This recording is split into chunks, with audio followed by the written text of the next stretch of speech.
Hello दोस्तों, कैसे हैं आप सब।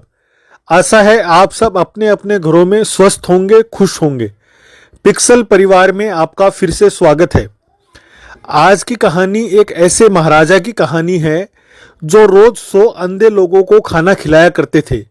लेकिन एक बार महाराज जी ने जिन 100 लोगों को खाना खिलाया वे सभी 100 लोग मर गए। अरे, ऐसा कैसे हुआ? क्या किसी ने खाने में जहर मिला दिया, या यह किसी दूसरे राजा की साजिश थी, या कोई और ही बात है? आइए देखते हैं इस छोटी सी कहानी के रूप में। एक बार की बात है, रतन शहर में एक बहुत ही धार्मिक महाराजा राज्य करते थे। वे महाराजा भगवान विष्णु के बड़े ही भक्त थे। सुबह जल्दी उठकर सबसे पहले अपने महल में बने हुए भगवान श्री हरि और माता महालक्ष्मी जी को प्रणाम करते और अपने राज्य के सभी प्रजाजनों के लिए सुख समृद्धि की कामना करते। धार्मिक होने के साथ साथ महाराज की कीर्ति चारों ओर बहुत ही फैली हुई थी। सभी लोग महाराज की बहुत ही प्रशंसा करते थे। उनके राज्य में सारी प्रजा बहुत ही प्रसन्न और खुशहाल थी। एक बार महाराजा ने निर्णय लिया कि वे रोज सुबह 100 अंधे लोगों को खीर और मीठी जलेबी खिलाएंगे, ताकि वे खीर और जलेबी खाकर खुश हो और महाराजा की कीर्ति और यश चारों ओर बढ़ता रहे। कई दिनों तक यह आयोजन बहुत ही शानदार तरीके से चलता रहा।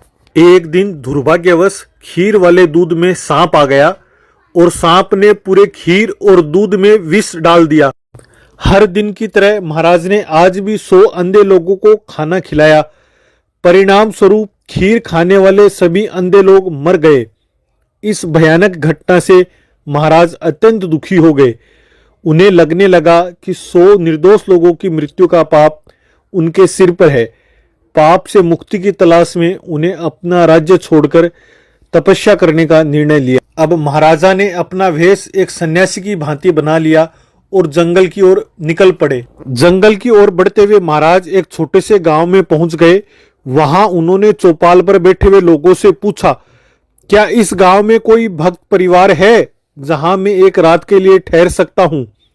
चौपाल पर बैठे हुए लोगों ने बताया, यहां एक भाई बहन रहते हैं जो गहरे ही भक्ति भाव में लीन रहते हैं।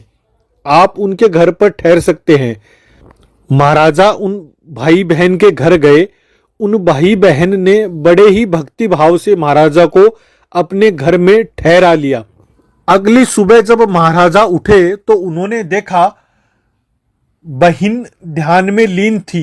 रोज वह सूरज उगने से पहले ही ध्यान समाप्त कर लेती थी, लेकिन आज वह काफी देर तक ध्यान में मग्न रही।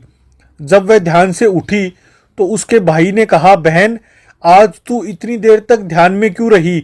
हमारे घर पर एक मेहमान आया है, इसे जल्दी जाना है।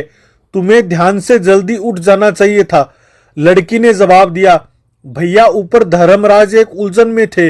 उन्हें एक कठिन फैसला लेना था, इसलिए मैं देर तक ध्यान में रुकी रही ताकि वह निर्णय में सुन सकूं। भाई ने जिज्ञासा पूर्वक पूछा, ऐसा क्या मामला था? उसकी बहन ने बताया, फला राज्य का राजा एक रोज 100 अंधे लोगों को खीर खिलाता था, लेकिन एक दिन उसकी खीर जहरीली हो गई, जिससे वे सभी लोग मर गए। धर्मराज उलझन में थे कि इस पाप का दोष किसको दिया जाए, उस राजा को जो सबको खाना खिलाता था, सांप को, या रसोइयों को जिनकी गलती से दूध खुला रह गया था। राजा जो सब कुछ सुन रहा था बहुत ही उत्सुक हो उठा। यह मामला तो उसी से जुड़ा हुआ था। उसने लड़की से पूछा, तो फिर इसका फैसला क्या हुआ? लड़की ने कहा, अभी तक कोई फैसला नहीं हो पाया है। राजा ने अनुरोध किया, क्या मैं एक रात यहां पर आपके घर में रुक सकता हूं? भाई बहन दोनों ने ही अनुमति दे दी। चौपाल में बैठे लोगों ने जब देखा कि राजा एक रात उसी घर में ठहरा है तो उनके मन में संदेह उत्पन्न हुआ। वे बातें बनाने लगे कि राजा भक्ति का दिखावा कर रहा है। निश्चित रूप से उसकी नीयत लड़की को देखकर खराब हो गई है। अब वह लड़की के साथ भाग जाएगा या फिर यहीं रहेगा। अगली सुबह लड़की फिर ध्यान में बैठी, लेकिन इस बार वह अपने समय से ही ध्यान से उठ गई। राजा ने लड़की से पूछा, अब बताओ, अंधे व्यक्ति की हत्या का पाप किसको लगा? लड़की ने मुस्कुराते हुए उत्तर दिया, वह पाप तो हमारे गांव की चौपाल में बैठे लोग बांटकर ले गए। राजा चौंक गया।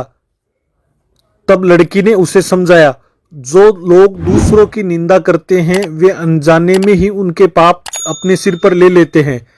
निंदक दूसरों के दोषों को ढोते रहते हैं और उनके फल को भी भोगते हैं। इसीलिए हमें निंदा से हमेशा बचना ही चाहिए। राजा को उस दिन एक बहुत गहरी सीख मिली। उसे समझा कि असली भक्ति दूसरों की निंदा को छोड़कर अपने कर्म को सुधारने में है। अगले दिन महाराजा अपने राज्य में लौट आए और सुख समृद्धि से अपना राज्य संचालन करने लगे। इस कहानी से हमें शिक्षा मिलती है, हमें दूसरों की निंदा से बचना चाहिए, क्योंकि निंदा करने से हम अनजाने में उनके पापों को अपने सिर पर ले लेते हैं। हर किसी को अपने कर्म पर ही ध्यान देना चाहिए एवं सदैव भक्ति और परोपकार के मार्ग पर चलते हुए जितना बन पड़े हर किसी व्यक्ति की सेवा करनी चाहिए, हर किसी व्यक्ति का सहयोग करना चाहिए।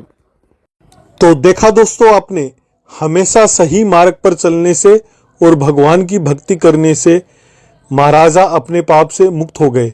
इस कहानी से हमें प्रेरणा मिलती है, हमेशा दूसरों की जितनी मदद हो सके मदद और सहयोग करते रहना चाहिए। इसी तरह की और ज्ञानवर्धक कहानियां देखने के लिए पिक्सल यूट्यूब चैनल को अभी सब्सक्राइब करें। इस वीडियो को अपने सभी फ्रेंड्स एंड फैमिली ग्रुप में शेयर करें, क्योंकि खुशियां हमेशा बांटने से बढ़ती है। Thanks for watching.